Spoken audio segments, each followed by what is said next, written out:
pero sobre todo quería explicarles cómo hay una serie, digamos, de aspectos que han condicionado lo que hoy sabemos sobre el mundo indígena canario, ¿no? Por ejemplo, podemos sostener o podemos seguir sosteniendo la idea de que las 7 Islas Canarias fueron pobladas por 7 etnias. Podemos hablar de la existencia de culturas insulares, es decir, existió verdaderamente una cultura en cada una de las islas. Es cierto que los primeros indígenas desconocían la navegación. Hay toda una serie de interrogantes, a priori, ¿no?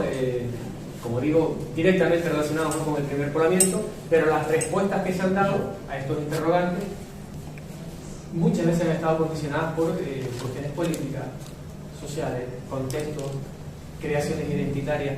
Y hoy lo que me gustaría es que ustedes reflexionaran y vieran cómo el marco político que se ha desarrollado en Canarias desde la llamada transición española hasta la actualidad ha creado una serie de mitos sobre el poblamiento de Canarias que se siguen manteniendo. ¿Por qué?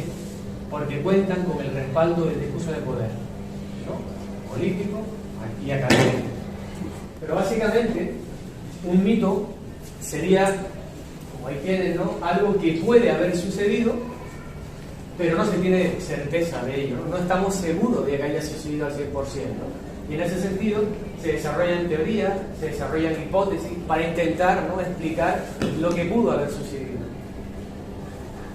De hecho, hablar del primer poblamiento humano de Canarias en cierto sentido implica entrar en un laberinto para intentar dar respuesta a cuestiones como quiénes poblaron las Islas Canarias, por qué se poblaron las Islas Canarias, cómo llegaron, cuándo llegaron y desde dónde vinieron, ¿no? Digamos que estas son las preguntas, por asombroso que parezca, a las que se viene intentando dar respuesta nada más y nada menos que desde el siglo XV, ¿no? Desde que las islas fueron redescubiertas por los europeos, las primeras preguntas que se empezaron a plantear los europeos fueran estas, ¿no? Pero pensemos también las últimas generaciones de canarios, después de llevar cientos de años en las islas, probablemente también se preguntaran, ¿no?, de dónde venían, cuándo llegaron los primeros que llegaron a las islas, ¿no? De manera que digamos que seguramente un problema que también afectó, digamos, ¿no?, y fue debatido entre los antiguos canarios, ¿no? Hoy en día sabemos que justo una vez que se redescubren las Islas Canarias, empiezan a aparecer toda una serie de textos escritos por los europeos, mayormente por autores religiosos, ¿no? Espinosa, Abreu Galindo, y en esos textos se desarrolló una serie de ideas relacionadas con el poblamiento de Canarias. Para estos autores, mayormente, los indígenas canarios estaban relacionados con las poblaciones bíblicas. ¿Por qué? Pues porque, digamos, en aquella época la Biblia y en concreto el Génesis era el libro que daba sentido y explicación a todo, ¿no? De manera que los primeros pobladores de las Islas Canarias fueron relacionados con las tribus bíblicas, ¿no?, con los cananeos, con los semitas, ¿no?, aquellas poblaciones que parecían, como digo, contenidas, ¿no?, o referidas en la Biblia. Por tanto, un mito, ¿no? Ya tenemos un primer mito en torno al origen de estos indígenas, ¿no? Conforme avanza el tiempo, en el siglo XIX, y coincidiendo con el desarrollo de los denominados estudios ya arqueológicos y antropológicos, a Canarias llegaron toda una serie de investigadores franceses, no por azar, sino porque las Islas Canarias en aquella época, en el siglo XIX, digamos, eran muy codiciadas por distintas potencias europeas, entre ellas Alemania, entre ellas Francia. Canarias ocupa un lugar geoestratégico muy importante en el Atlántico. Los alemanes, digamos, los franceses estaban en esa época conquistando el norte de África y para ellos las Islas Canarias eran vitales. Era un lugar que les permitía acceder al continente africano y hacer como habituallamientos, ¿no?, para seguir en la navegación hacia el Atlántico Sur. De manera que por aquí regalaron muchos autores franceses que se encargaron de estudiar las antigüedades canarias y desarrollaron toda una serie de teorías para explicar el primer poblamiento de las Islas Canarias, pero eran teorías que estaban, digamos, influenciadas por su cosmovisión del problema. Es decir, para ellos, los primeros pobladores de las Islas Canarias venían de Francia, estaban en relación con la raza de Cromañón, que habría descendido de latitud desde Francia, había cruzado el estrecho de Gibraltar y desde el norte de África habría llegado a las Islas Canarias. ¿Por qué? Pues fíjense, en aquella época decir que los antiguos celtas habían poblado las Islas Canarias legitimaba la ocupación francesa del archipiélago, es decir, sus ancestros habían vivido en las Islas Canarias. Y de hecho, algunos de los gobernantes, de los, digamos, diplomáticos que estuvieron aquí en Canarias por esa época, en el siglo XIX, escribieron cartas a su gobierno diciéndole lo ideal que sería incorporar las Islas Canarias, ¿no?, al imperio francés por lo que podían aportar, como les decía antes, ¿no?, desde el punto de vista geoestratégico. De manera que la ciencia fue un argumento empleado para refrendar esas aspiraciones imperialistas de Francia sobre Canarias. Pero luego, más adelante en el tiempo, sucedió exactamente lo mismo durante el régimen franquista. Durante el franquismo, los autores que investigaron sobre la prehistoria de Canarias consideraban que los primeros pobladores no tenían nada que ver con los franceses, no venían de la región de la Dordoña como inicialmente se pensaba, y lo que consideraban es que venían del norte de África, pero en relación con las denominadas culturas ibero-mauritanas e ibero-saharianas. ¿Por qué? Porque estas culturas se desarrollaban en los territorios de las por entonces colonias españolas en el norte de África. De manera que, para los autores franquistas, vincular a los guanches con los ibero-mauritanos y con los ibero-saharianos permitía defender esa, digamos, imagen de una única España, ¿no?, nacionalista, ese concepto de la España grande, ¿no?, que defendía el franquismo, frente a esa visión separatista, ¿no?, de catalanes, gallegos, andaluces, canarios. De manera que, una vez más, el tema del poblamiento fue utilizado con fines políticos e identitarios, ¿no? De manera que, fíjense, desde el siglo XV, en que se empiezan a desarrollar estas hipótesis bíblicas, hasta el siglo XX, estamos hablando de 5 siglos, 500 años, el tema del poblamiento de Canarias fue utilizado no meramente con fines, digamos, científicos, sino también con fines, como digo, políticos, ¿no? Se desarrollan los trabajos de los investigadores durante el franquismo, se vincula a las Islas Canarias con estas culturas ibero-mauritanas e ibero-saharianas que pertenecen al Neolítico, nada más y nada menos. De manera que en Canarias se empieza a desarrollar una visión del mundo indígena canario simplista. Viven en cuevas, tienen una cultura material muy básica, cerámica, tienen industria lítica, y encajaba todo perfectamente con esa visión prehistórica, ¿no?, neolítica, y en cierto sentido, digamos, se corresponde con esta imagen, ¿no?, que reflejamos aquí en pantalla. Pero lo cierto es que el mundo indígena canario hoy en día sabemos que no tiene nada que ver con el neolítico. Nuestro poblamiento es mucho más reciente en el tiempo, y hoy sabemos ya por las relaciones absolutas que las Islas Canarias, por lo menos las más próximas del continente africano, pudieron empezar a poblarse en torno al primer milenio antes de la era, ¿vale?, hace ahora unos 3.000 años, por lo menos en el caso de Lanzarote. Esto en el fondo, digamos, no quedó solamente en el círculo, digamos, de los investigadores. Todas estas investigaciones tuvieron una proyección social, llegaron a la sociedad. ¿Cómo? A través de las vitrinas de los museos. Es decir, la sociedad canaria, durante el franquismo y después del franquismo, se empapó de esa visión neolítica del indígena canario, ¿no? De manera que la visión que la sociedad canaria acabó, digamos, asimilando y reproduciendo sobre el indígena canario fue esa visión simplista, tosca, habitar en cuevas, cultura material precaria, etcétera, etcétera, etcétera. Por lo tanto, durante esos 5 siglos, entre el siglo XV y el siglo XX, digamos, ¿qué conclusiones podríamos sacar en claro? Pues miren, en primer lugar, lo que les comentaba antes, ¿no? No ha habido una única imagen sobre el poblamiento de Canarias. Conforme han cambiado los contextos políticos, sociales, etc., ha cambiado la imagen no solo que se tiene del Guanche, sino del poblamiento de las islas, ¿no? Digamos que ha habido una imagen cambiante a lo largo del tiempo. Luego, no podemos coger la arqueología y meterla dentro de una burbuja y separarla del contexto social, político y económico en el que desarrolla, ¿no? Digamos que la arqueología también está condicionada por el entorno, por la cultura, ¿no?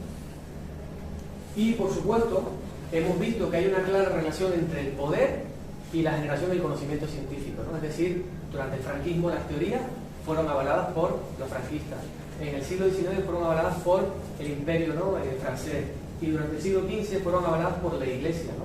Porque, digamos, respondían, ¿no?, a la cosmovisión que se aceptaban en cada uno de estos momentos. ¿Qué pasa hoy en día en Canarias? En lo que llamamos la etapa, ¿no?, de la autonomía.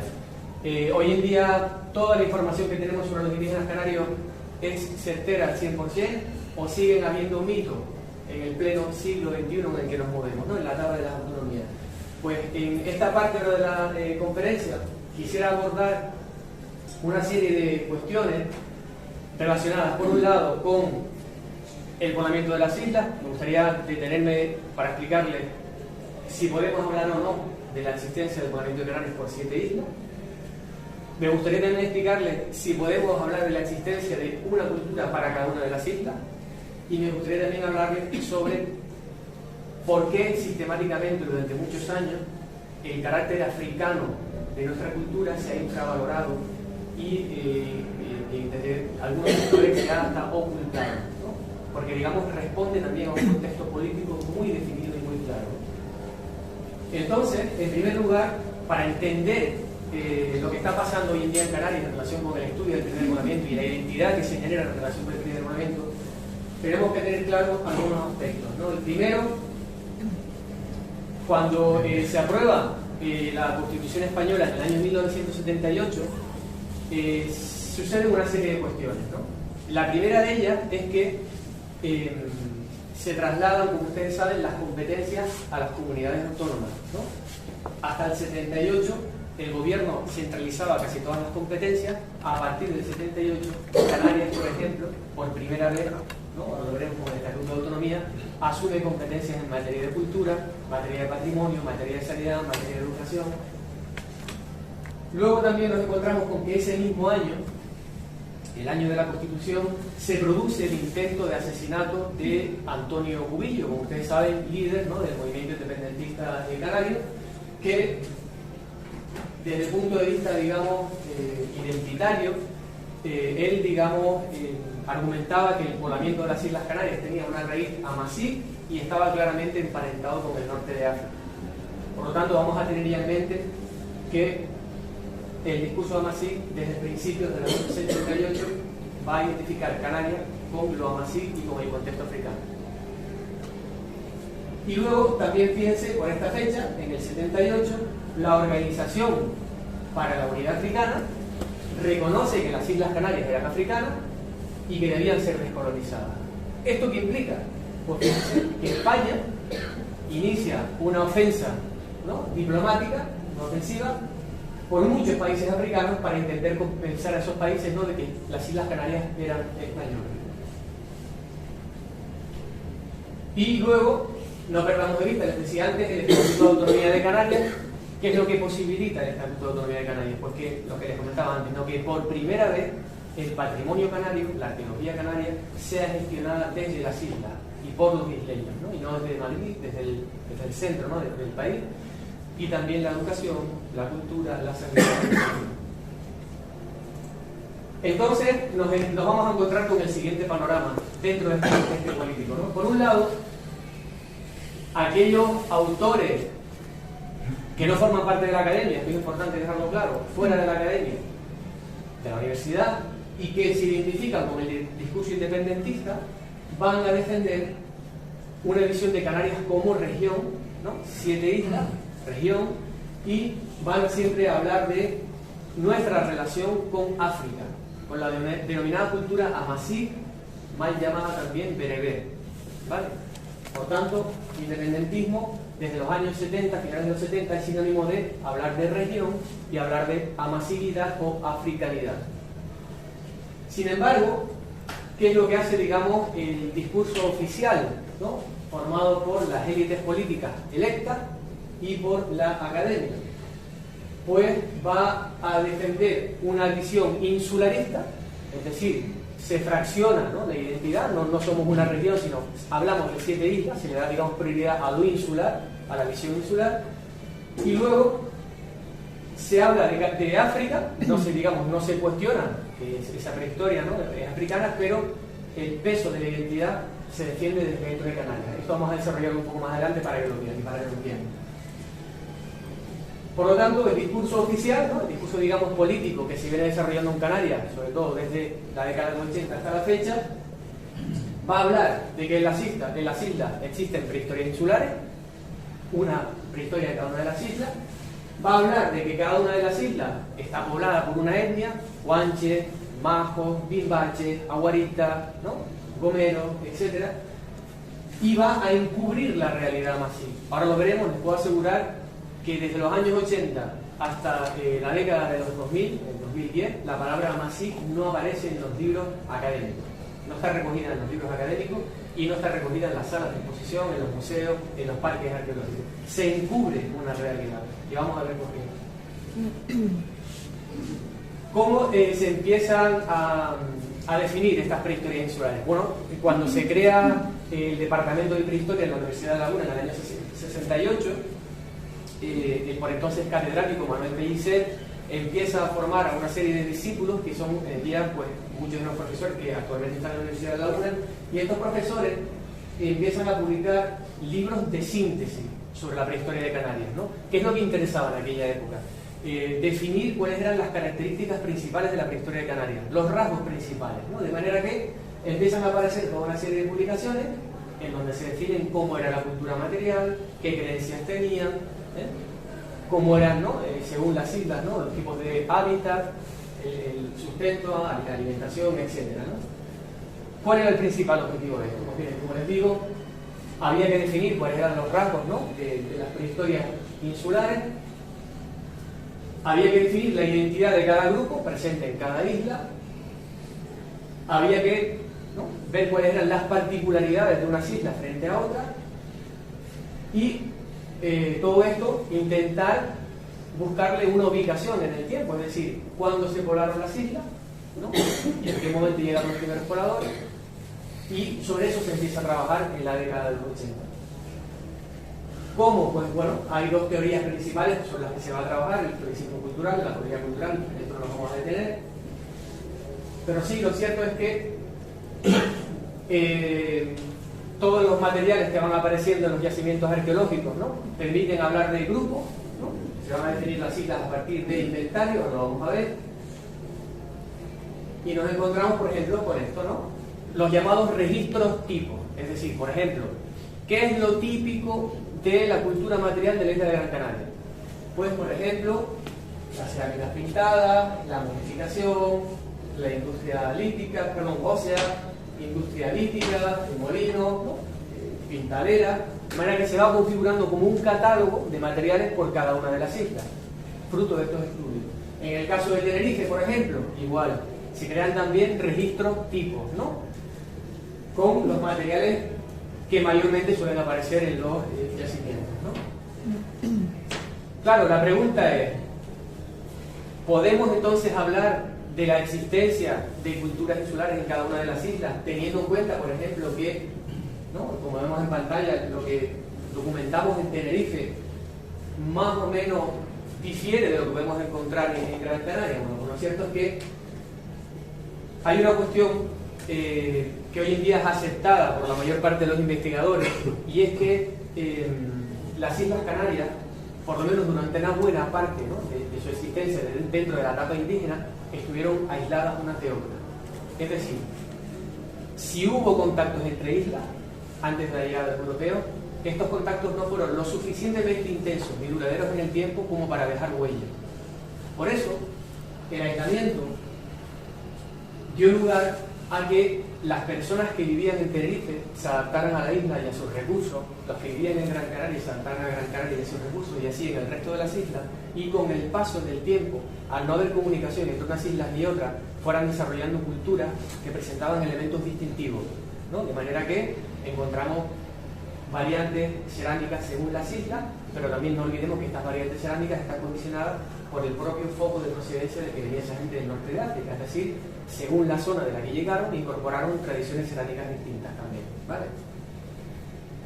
Y luego, importante, fíjense, no solo no había comunicaciones entre islas, por lo menos importantes, ¿no? que dejaran esa huella, sino que tampoco había comunicaciones con el continente africano. ¿Esto qué quiere decir? Que mientras que el continente africano siguió una evolución particular, las Islas Canarias siguieron otra evolución. Aquí, de hecho, los grandes estudiosos del mundo amasí es donde dicen que encuentran la verdadera cultura de sustrato amasí. ¿Por qué? Porque África estuvo muy abierta a influencia árabe, ¿no? En su momento púnica, romana, etcétera, etcétera. Sin embargo, las Islas Canarias, fruto de este aislamiento secular y de no tener un contacto tan importante como el exterior, mantuvieron elementos propios, ¿no? Y distintivos de la cultura amasí, que en un estado más puro, ¿no? Que de lo que se encuentra muchas veces en el norte de África. ¿Y esto a qué dio pie? Pues obviamente a la aparición, ¿no? De distintas culturas insulares, como digo, ¿no? Digamos que podríamos poner una imagen, ¿no? En el sentido de que da la sensación que entre islas, ¿no? Había muros físicos, ¿no? Que les llevaban a incomunicarse entre unas islas y otras, ¿no? Probablemente porque las estrategias de subsistencia del día a día no, digamos, necesitaban de comunicarse con otras islas, probablemente porque desconocían la navegación, sobre esto veremos un poco más adelante. Digamos que es una incógnita a la que somos hoy en día, en función de, ¿no? de los resultados de la investigación, somos incapaces de darle una respuesta cerrada, ¿no? Claro, el problema de la navegación, ¿no? Esta inexistencia de contacto entre unas islas y otras, ¿a qué se debe? Miren, las Islas Canarias es el segundo archipiélago de toda África en volumen de territorio, ¿no? Es primero Madagascar, después están las Islas Canarias. Además son unas islas que por lo pronto, las más cercanas al continente, se divisan desde el continente, ¿vale? Y si comparamos lo que pasa en el resto del planeta, en otros contextos insulares, Oceanía, por ejemplo, siempre las islas que primero se pueblan son las que más cercanas están al continente, y conforme va pasando el tiempo se van poblando las islas más lejanas. Fíjense, eso cuadra también para Canarias. A día de hoy, en función de los datos que tenemos hoy en día, las cronologías más antiguas, la más antigua la tenemos en Lanzarote, la más cercana al continente africano. Siglo X, el yacimiento de Buenavista, en Lanzarote.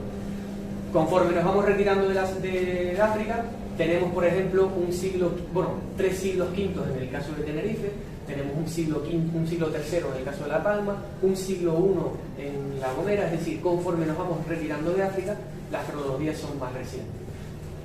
Después veremos también que la genética refleja que efectivamente el proceso de poblamiento de Canarias fue dando saltos de unas islas a otras y de este a oeste. Claro, la pregunta es, en otros contextos insulares, en todo, absolutamente en todos los contextos insulares del planeta, las poblaciones que llegaron de forma autónoma, conocían la navegación.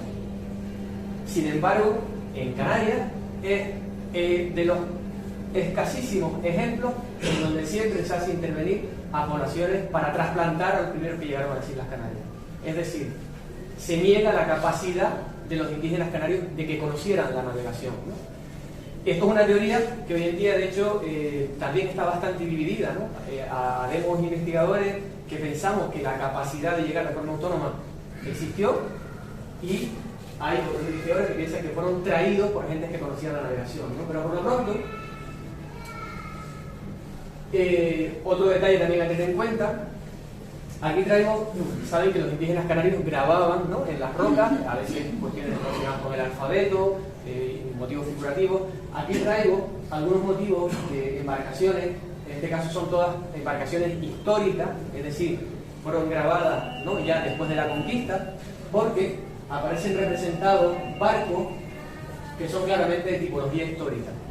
Pero según un investigador de la Universidad de las Islas Baleares, Víctor Guerrero Ayuso, en las Islas Canarias, entre los grabados de las embarcaciones, se documentan algunas cuya tipología podría corresponderse con el tipo de embarcación que se documenta en el norte de África y que empleaban las poblaciones norteafricanas en la navegación de cabotaje, los propios indígenas, ¿no? De manera que no hay que descartar la probabilidad de que los indígenas canarios tuvieran capacidad para llegar de forma autónoma a las Islas Canarias. Y luego les traigo también un texto para que lean y reflexionen, un texto del siglo XII de Al-Idrisi. Fíjense lo que nos cuenta Al-Idrisi en el siglo XII.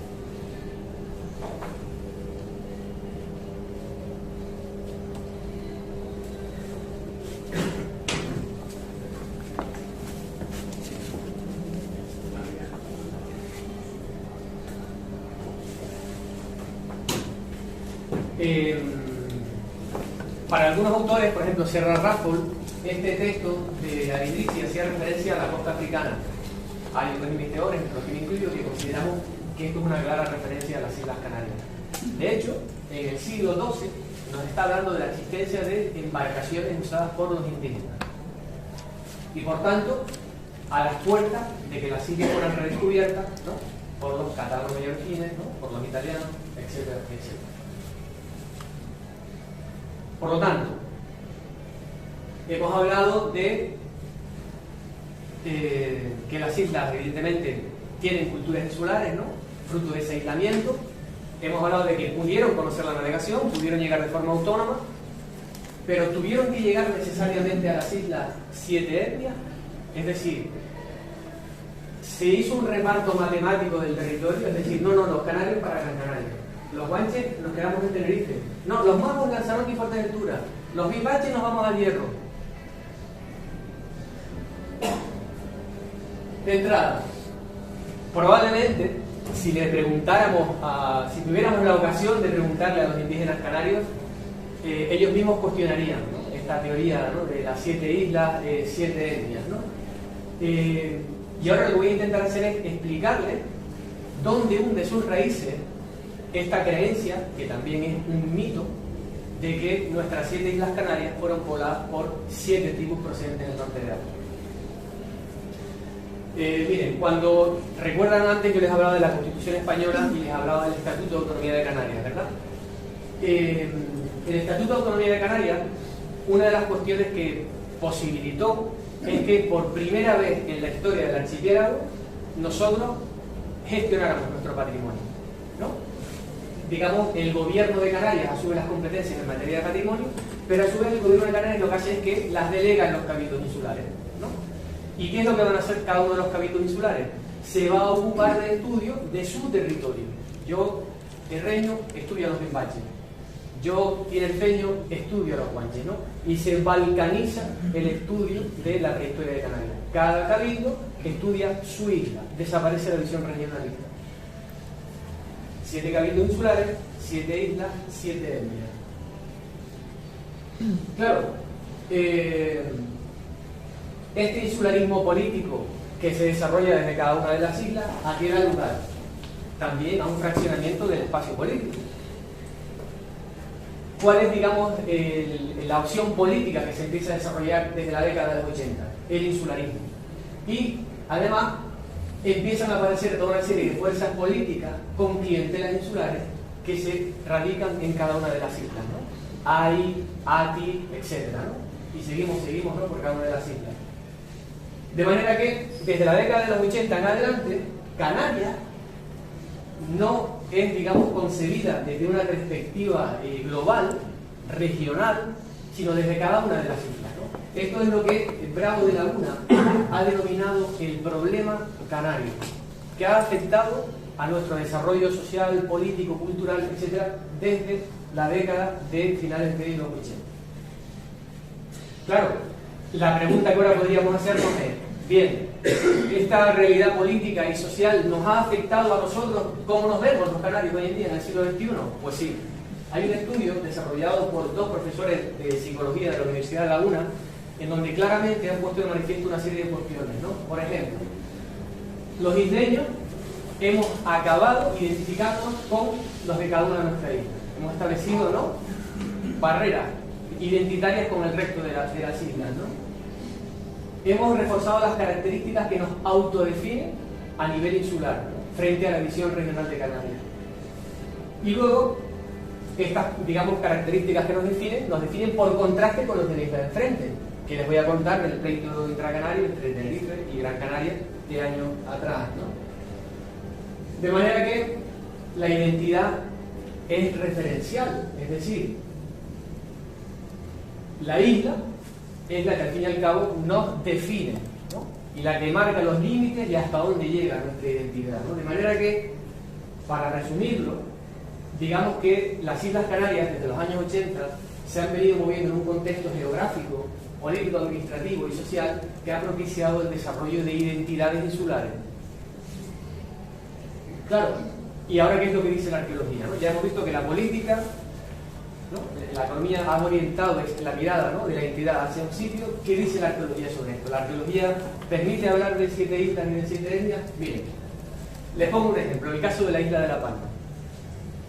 Según las investigaciones arqueológicas en la isla de La Palma, esta isla habría sufrido, inicialmente algunos autores hablaban hasta de 4 oleadas de poblamiento, y últimamente en los estudios que desarrollaron profesores como Ernesto Martín y Juan Francisco Navarro, reducían el número de oleadas a 2 oleadas de poblamiento, que llegan en momentos distintos. La pregunta es, ¿quiénes son los aguaristas? ¿Los que llegaron primero o los que llegaron después? Es decir, la arqueología no permite defender la existencia de una única etnia en toda la isla de La Palma, entre otras cuestiones porque los propios arqueólogos han hablado de la arribada de 2 oleadas de poblamiento en épocas muy distintas. Por lo tanto, el ejemplo de La Palma, insisto, refleja claramente que la arqueología no apoya la tesis de la existencia de una sola etnia, por ejemplo, para el caso de la isla de La Palma. ¿Qué pasa con el caso de la isla de La Gomera? Lo mismo, las investigaciones desarrolladas por los arqueólogos plantean que la isla recibió 2 oleadas de poblamiento, porque se han detectado 2 ritos de enterramiento distintos que podrían corresponder a culturas, ¿no?, distintas, ¿no?, y a arribadas en el tiempo distintas, ¿no? Pregunta, ¿quiénes serían entonces los gomeros? ¿Los que llegan primero o los que llegan después, ¿no? Otro ejemplo más de cómo el estudio del poblamiento de La Gomera tampoco permite sostener la visión de una sola etnia presente en la isla. Más allá de la arqueología, ¿qué dicen las fuentes clásicas? Miren, las fuentes clásicas hacen referencia a una serie de tribus norteafricanas que habrían llegado a las Islas Canarias. ¿Qué pasa? Que estas tribus aparecen recogidas en una serie de textos de la época del Imperio Romano que se corresponden con el siglo I antes de la era. Pero yo les comentaba a ustedes antes que en Tenerife tenemos 3 dataciones del siglo antes de la era, que en Lanzarote tenemos una datación del siglo X antes de la era, y por tanto da la sensación de que las Islas Canarias ya están pobladas antes de que los romanos nos hablaran de estas tribus. Es decir, ¿pudieron llegar tribus romanas del norte de África en época de los romanos a Canarias? Por supuesto, pero las islas ya estaban pobladas. Y luego, fíjense, las tribus de las que nos hablan las fuentes clásicas romanas, ¿no?, para el norte de África, son sencillamente nombres. Ellos nos dan nombres, pero en ningún momento nos dicen cómo era su cultura material. De hecho, hoy en día desconocemos cómo era la cultura material de esas tribus en el norte de África. No sabemos cuáles son sus registros materiales. Y sin embargo, se han establecido paralelismos entre nuestros pobladores de las islas y esos africanos sin saberse cuál era esa base, ¿no?, digamos, material arqueológica, ¿no? El argumento ha sido la similitud que había entre algunos nombres de esas tribus y nombres documentados en las Islas Canarias, lo cual obviamente es lógico porque de allí vinieron los pobladores de las Islas Canarias. Y luego, ¿qué dicen los estudios genéticos al respecto? Fíjense, la colonización primera del archipiélago se produce siguiendo un patrón de movimiento entre islas, ¿no? Es decir, da la sensación, como yo les explicaba antes, que las islas se van poblando de este a oeste, ¿no?, y se van dando saltos de unas islas a otras. Luego también lo que dice es que parece ser que hay una primera oleada, ¿no?, que afecta a todo el archipiélago, que sería responsable, ¿no?, de introducir estos 2 sustratos poblacionales, ¿no?, los linajes, ¿no?, propios, característicos, y luego habría una segunda oleada de poblamiento que introduciría, ¿no?, estos 2 linajes o haplogrupos y que afectaría mayormente a las islas de Lanzarote y Fuerteventura y no tanto al resto del archipiélago, ¿no? Por lo tanto, la, digamos, genealogía también lo refleja, ¿no?, que hay una igualdad genética en todo el archipiélago y lo que luego se particulariza solamente en 2 islas, ¿no? Y ahora nos vamos al continente africano. Pues ya hemos visto lo que dice la arqueología aquí, que no permite sostener la idea, ¿no?, de las 7 etnias. Ya hemos visto lo que dice la genética. Y si nos fuéramos al continente africano, ¿qué nos aporta la realidad norteafricana para saber lo de las 7 etnias de Canarias? Miren, lo primero, las etnias norteafricanas del mundo amasí eran nómadas, estaban en constante movimiento. Es decir, es tremendamente difícil definir la zona exacta de procedencia cuando salieron rumbo a Canarias. Primer problema. Segundo problema. El hecho de que fueran nómadas y que estuvieran en constante movimiento propició que para ellos lo verdaderamente importante, ¿no?, para los amasís que vivían en el norte de África, fuera no pertenecer a una etnia determinada, sino compartir flujos de comunicación internos, es decir, relacionarse entre unos y otros. Estaban en constante movimiento por el norte de África, se relacionaban unas etnias con otras. Y luego, fíjense también, la propia realidad sociocultural amasí es una sociedad fragmentada y dispersa, es decir, no es por compartimentos estancos, aquí estaban los canarios, aquí estaban, no es tan matemática la distribución. Es una realidad que, insisto, está en movimiento durante un importante periodo de tiempo. Y además tenemos un importante desconocimiento arqueológico del norte de África, ¿no? ¿Por qué? Pues fruto de las circunstancias políticas por las que han atravesado muchos de estos países, no se ha podido investigar en ellos. Caso más sintomático, Argelia, ¿no? Desconocemos muchas de las cuestiones arqueológicas de Argelia. Y luego, fíjense, esto creo que es importante también reflexionar sobre esto. Antonio Tejera Gaspar es, digamos, bueno, lo conocen seguro porque además estuvo aquí, evidentemente, ¿no?, hace unas cuantas semanas. Él ha sido uno de los investigadores que con mayor vehemencia ha defendido la existencia de esta teoría de 7 islas, 7 etnias, ¿no? Para él, el poblamiento de Canarias fue realizado, ¿no?, por 7 etnias. Sin embargo, él en el año 2006 publica este libro, en donde recoge en un artículo esa tesis, pero, digamos, lo que pervive, ¿no?, en nosotros, en la memoria colectiva y en el pueblo, es la visión de 7 islas, 7 etnias. Esto es lo que no pervive. Fíjense lo que dice Antonio Tejera al respecto sobre esa hipótesis. Es polémica, es arriesgada, las evidencias manejadas son poco elocuentes y no se basan en datos contrastados. Es decir, no hay ni un solo argumento serio, firme y resolutivo, y lo dice el propio autor de la teoría, que nos permita defender la tesis de 7 islas, 7 etnias.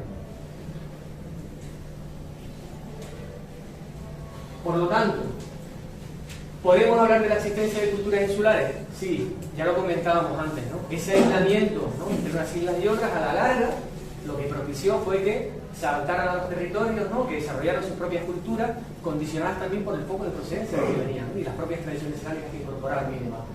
¿Pero podemos hablar de 7 etnias? No. Lo que podemos hablar es de presencia de muchas etnias en las Islas Canarias y que se distribuyeron por las Islas Canarias, y no de forma matemática. Por lo tanto, podemos quizás llegar a una conclusión, ¿no?, y es que esta tesis de las 7 islas, 7 etnias, es una construcción totalmente identitaria, contemporánea en el estado de la autonomía. ¿Por qué? Por el desarrollo de una serie de modelos teóricos, por el denominado problema canario del que yo les hablaba antes, ¿no?, de esa política insular, etc. Por las clientelas insulares, ¿no?, que sostienen, ¿no?, estos modelos identitarios. Y, insisto, por la visión de Canarias no como una región, ¿no?, sino de cada una de las islas, ¿no?, y eso ha influido mucho los caminos insulares. Bien, al principio también yo les comentaba que junto con esta, digamos, tesis de las 7 islas, 7 etnias, otro de los problemas que había habido en Canarias era que sistemáticamente se había infravalorado o negado el carácter africano, ¿no?, de nuestra cultura indígena. En el siglo XIX les comentaba que se relacionaba con Francia. También en el siglo XIX se relacionó con Alemania, ¿no?, con la cultura indoeuropea. En el siglo XX no se cuestionó nuestra vinculación con África, pero se difuminó, ¿no?, como aparece ahí, ¿no?, se fue difuminando, ¿no? ¿Por qué? Pues miren, al principio esos mismos trabajos de investigación empiezan a establecer comparaciones con el norte de África, ¿no?, pero el problema es que no se conocía bien el norte de África. Es decir, no había yacimientos suficientes estudiados y conocidos del norte de África para establecer comparaciones entre Canarias y el norte de África. De manera que se, digamos, diluyó, ¿no?, o se atenuó el carácter bereber, si empleamos el concepto que se empleaba entonces, ¿no?, o el carácter amasí, a la hora de definir a nuestras culturas. Nuestras culturas, fíjense qué paradoja, eran más canarias que africanas, porque se definieron desde dentro. Es decir, se desarrollaron toda una serie de trabajos para decir cuáles eran las características de las culturas presentes en cada una de las islas, pero canarias. Y pocas veces se llevaba eso en comparación al norte de África, ¿no? Insisto, porque el marco de referencia norteafricano también se desconocía, fruto del contexto en el que se desarrollaban estos trabajos, ¿no? De manera que podemos decir que el africanismo que se empieza a desarrollar en los estudios sobre Canarias es un africanismo pues, moderado. ¿Esto pasa en otros contextos de España en esa época? Pues sí. Hay trabajos desarrollados en la década de los 70 por autores como el que aquí les traigo cuando se habla del problema, ¿no?, de la conquista de los árabes, ¿no?, en España, de la España musulmana. Bueno, pues hay autores que dentro de esa tradición, ¿no?, del franquismo, del discurso nacional católico, lo que hacen es hablar de la ilegitimidad de la ocupación, ¿no?, africana del Al-Ándalus, hablan de una invasión árabe y musulmana, cuando lo cierto es que los territorios ocupados por los árabes y los musulmanes nunca habían llegado a ser, ¿no?, territorios, digamos, pertenecientes, ¿no?, a lo que entendemos por el concepto de hispanidad. Luego también, digamos, se sacaba siempre a reducir el papel, ¿no?, de reconquista de territorios ocupados por árabes, ¿no?, cuando realmente no se estaban reconquistando, nunca habían sido previamente pertenecientes, ¿no?, como digo, al territorio hispano, ¿no? Y luego también se infravaloraba el aporte amasí. Se cuestionaba, ¿no?, que España hubiera contado en esa época con un aporte amasí, ¿no?, porque era un aporte africano y evidentemente no occidental, no europeo. Claro, yo antes le ponía esta imagen a ustedes, ¿no? Si se fijan, yo les decía que el discurso independentista, ¿no?, que es de esta columna de aquí, había hablado del poblamiento siempre haciendo referencia a lo amasí. De manera que en Canarias, desde los años 78 en adelante, una tendencia política de Nepayar apareció claramente vinculada a lo amasí. ¿Qué es lo que hace, digamos, el discurso menos radical? Se desmarca por completo, ¿no?, de lo amasí. Hasta el punto de que, fíjense, por esos años en el norte de África ya se desarrolla una primera primavera bereber, es decir, hay toda una serie de países en África en donde los pueblos bereberes empiezan a reclamar que se les respete. Ustedes no sé si saben, el mundo bereber amasí en el norte de África ha estado históricamente masacrado por el Islam y digamos que se oponen a la ideología, ¿no?, árabe islámica y empiezan a subir, digamos, como focos de resistencia bereber que se rebelan contra esa dominación, ¿no?, islámica. Y lo cierto es que en Canarias hay toda una serie de investigadores, de autores ¿no?, pertenecientes al movimiento independentista canario que se identifican con la primavera bereber y que establecen contacto con toda una serie de intelectuales en el norte de África, ¿no? ¿Y qué es lo que pasa en Canarias? Pues miren, nada más y nada menos que desde los años 80 los autores del movimiento independentista ya empiezan a hablar de lo amasí en Canarias, ¿no? Por ejemplo, Cubillo, ¿no?, en el libro Nuevo Análisis de algunas palabras guanches. Por ejemplo, Upa Lupa habla de magos, mauros, mareros o amasiques, ¿no?, año 87. O Víctor Ramírez, palabras de amasí. Es decir, todos los autores de ideología independentista explícita, no esconden su ideología, hablan de lo amasí en Canarias. ¿Qué es lo que hace la academia al respecto? Se desmarca por completo. La academia lo que hace es hablar de un africanismo moderado, ¿no?, hablar de lo bereber, pero en ningún momento defiende la visión amasí y de Canarias como región, pero sí la de Canarias como isla, etnia y medio africana. Recuerden, ¿no?, el intento de atentado con Cubillo, la consideración de las Islas Canarias como africanas, ¿no?, y luego con esas embajadas españolas por el continente, ¿no?, hablándonos de la peculiaridad de las islas. Entonces, claro, ¿esto a qué dio lugar? Pues, por ejemplo, a que cuando yo fuera estudiante y estudié en la universidad y fui a las clases de prehistoria, a mí nunca nadie me dijo que era lo amasí, ¿no?, y qué significaba la palabra amasí, ¿no? Yo asimilé el concepto bereber y luego ya cuando empecé a investigar me di cuenta de lo que implicaba hablar de bereber, me di cuenta que los propios bereberes no quieren ser llamados bereberes porque es una palabra despectiva, ellos quieren ser llamados amasí, en plural, y masiguen, que significa hombres libres. Y me di cuenta también de que, efectivamente, el concepto amasí es un concepto con una clara connotación política contemporánea, pero describe una realidad cultural milenaria, que está documentada desde las dinastías libia en Egipto. ¿Eso qué implica? Pues que los que hemos empezado a hablar de lo amasí en Canarias somos las nuevas generaciones, ¿no? ¿Cuándo empezamos a ver incorporada la palabra amasí al discurso académico? A partir del año 2010. La primera constatación que por lo menos yo tengo del uso de la palabra amasí es en el aula de la cultura amasí de la Universidad de La Laguna, insisto, siglo XXI. El documental seguramente a todos les suena, ¿no? Canarias Amasí, año 2017. Hay un seminario que se realiza ahora en la Universidad de Las Palmas en el 2019, ¿no? Donde también se hace referencia explícita a lo Amasí. O, por ejemplo, miren, en la reciente declaración de Risco Caído como Patrimonio Mundial de la Humanidad, se apela al carácter Amasí de esas manifestaciones de Gran Canaria, ¿no? Y por tanto, digamos, se ha dado un giro identitario, ¿no? Radical. Y en uno de los libros que yo también he publicado recientemente, insisto en el concepto de amasividad para hablar de Canarias, de patrimonio de Canarias, y de cómo el colonialismo, en cierto sentido, ha sido, digamos, el gran causante, ¿no?, de la ocultación de determinadas realidades culturales, ¿no? Evidentemente, si eso no está reflejado en los libros de texto, en los artículos, en los congresos, etc., no ha tenido proyección social. Yo les invito a que vayan a los museos de Canarias, a los parques arqueológicos, y que lean las cartelas, las explicaciones, y que busquen qué tipo de información se da sobre el poblamiento de Canarias. Les puedo garantizar que no van a encontrar ni una sola vez una referencia clara y explícita a de dónde venimos. Solamente se dice de forma vaga: los primeros pobladores de las Islas Canarias llegaron del continente de África, del norte, no se, digamos, se evita, ¿no?, por esas explicaciones políticas que ha tenido secularmente el uso de la palabra Amasí vinculada al independentismo canario. ¿Cómo ponemos de manifiesto esto en Canarias, este uso, digamos, totalmente político de la identidad? Bien, hay un ejemplo clarísimo. Si ustedes van al Museo Arqueológico de Tenerife y van a las secciones 0 o 2.2, se habla de poblaciones del área mediterránea, libios prehistóricos, norteafricanos, libio púnico, ¿no?, una cosa difuminada.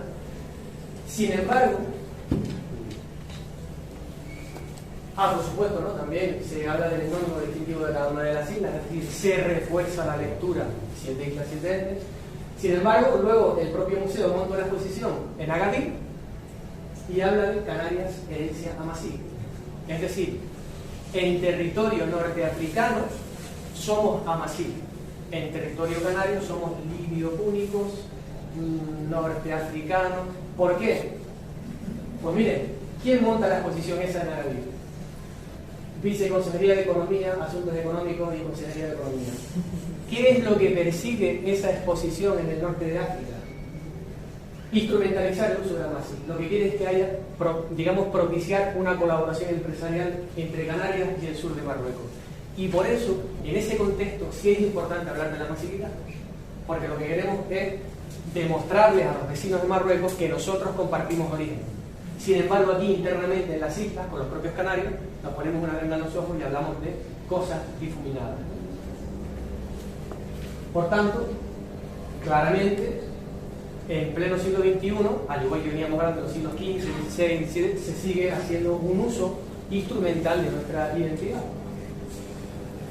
Y para terminar,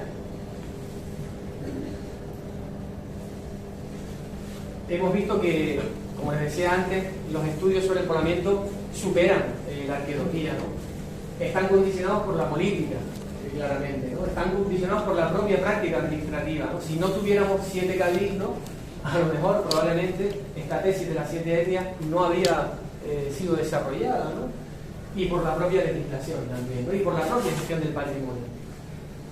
Y luego estamos hablando de cultura, esto también es importante, ¿no? Estamos hablando de cultura indígena, pero nuestro propio enfoque no tiene nada que ver, ¿no? Estamos, digamos, deformando esas realidades a partir de nuestra mirada, ¿no? Y quizás nuestro gran reto es ser críticos, ¿no?, con el discurso, ¿no?, y reflexionar y darnos cuenta de que tenemos que hacer un uso decolonial también, ¿no?, de los mensajes que nos llegan a través, ¿no?, de determinados discursos de poder que están incorporados, por ejemplo, ¿no?, en los museos, ¿no? Y como reflexión final, ¿siguen existiendo mitos en el siglo XXI? Yo considero que sí.